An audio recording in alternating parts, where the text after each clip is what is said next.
tasks, things they had been capable of doing for years without help, and so she managed to give the instruction yet again without sounding irritated. "Sorry," he said as he tumbled into the car with the smell of toothpaste lingering about him. "I just had to finish reading the latest news on Alejandra. People are freaking out. You'd think it was a serial killer who had murdered 50 people.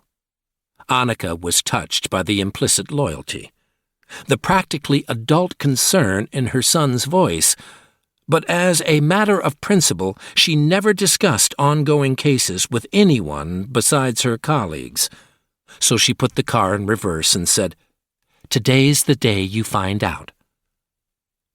For weeks, Vila had hardly spoken about anything besides the role he was hoping to get in the school's annual musical. But now there was silence from the back seat. "What's the worst that could happen?" she asked. "That Krister gets it."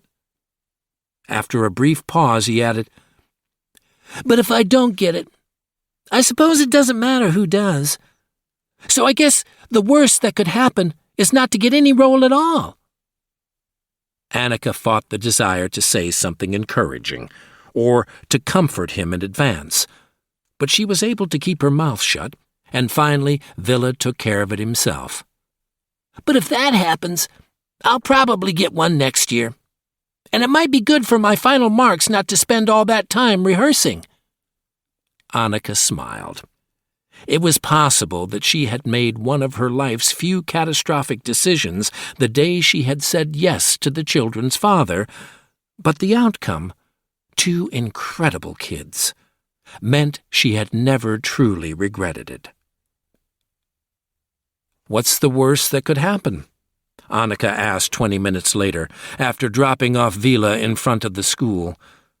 It was her father who had taught her that if you articulate your greatest fear, you usually realize that it's completely out of proportion, and she often used the little trick with her sons. It was a long time since she had asked herself the question, however. The answer came to her instantly, that he strikes again.